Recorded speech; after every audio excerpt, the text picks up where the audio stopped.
15 फरवरी 1974 Wisconsin के done county में एक शांत इलाके के पास बर्फीली सड़क के बीच एक युवती का शव मिलता है। उसका नाम था मैरी कैथलीन, उम्र लगभग 25 साल। वो मिनियापोलिस में रहने वाली थी। मैरी को शिकागो एक आर्ट शो अटेंड करने जाना था। यात्रा को और यादगार बनाने के लिए वो हिचहाइकिंग करने का सोचती है। आज के दौर में ये बहुत खतरनाक लगता है, लेकिन 1970 के दशक में ये बहुत आम बात थी। लोग एक जगह से दूसरी जगह जाने के लिए हिचहाइकिंग का सहारा लेते थे, लेकिन वो कब घर से निकली, किससे लिफ्ट ली, ये आज भी साफ नहीं हुआ। इतना जरूर पता था कि कहीं रास्ते में मैरी की मुलाकात अपने कातिल से हुई।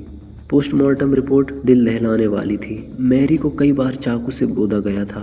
जख्म बताते हैं उसके हाथों में मिले चाकू के निशान इस बात का सबूत है कि उसने आखिरी सांस तक खुद को बचाने की कोशिश की।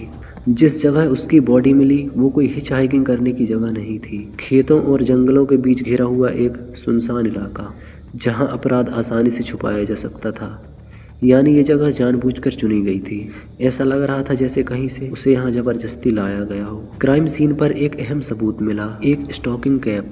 उस वक्त जांचकर्ताओं को इसकी अहमियत का अंदाजा नहीं था, लेकिन वही टोपी 50 साल बाद इस केस की चाबी बनने वाली थी। बॉडी की खोज की थी एक स्थानीय नागरिक डैनी एंडरसन ने। उसने बताया कि मैरी के लापता होने के लगभग 3 घंटे बाद उन्होंने एक डेड एंड रोड पर 2 लोगों को लड़ते हुए देखा, लेकिन बाद में जब वो उसी जगह लौटा तो मैरी का शव वहीं पड़ा था। एंडरसन ने बताया उस आदमी के पास एक गोल्डन कलर की कॉम्पैक्ट कार थी, लेकिन अब ना वो आदमी था ना गाड़ी। मैरी ने मरून टर्टलनेक और ब्लू मोजे पहने थे, लेकिन उसका कोट और पर्स गायब थे, जिससे यह शक हुआ कि कातिल इन्हें अपने साथ सबूत मिटाने के लिए या ट्रॉफी की तरह लेके गया।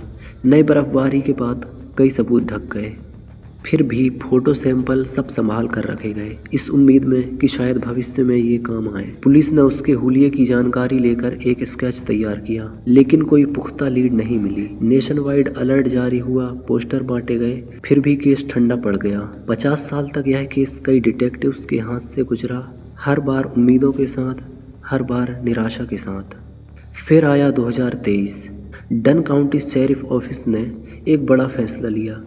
इन्वेस्टिगेटिव जेनेटिक जीनोलॉजी सेंटर के साथ हाथ मिलाया। 1974 में मिली वही स्टॉकिंग कैप और उसमें निकले गए बालों से डीएनए प्रोफाइल तैयार की गई, लेकिन एक समस्या हुई।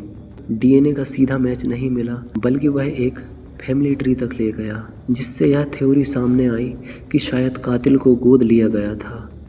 आखिरकार एक नाम उभरा, जॉन केथ मिलर। जीनोलॉजिस्ट को शक था वो उसी फैमिली से जुड़ा था, लेकिन अडॉप्टेड होने के कारण छुपा हुआ।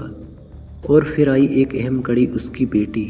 4 नवंबर 2024 इन्वेस्टिगेटर डैन उसकी बेटी से मिले। उसने अपना डीएनए अपलोड करने की सहमति दी।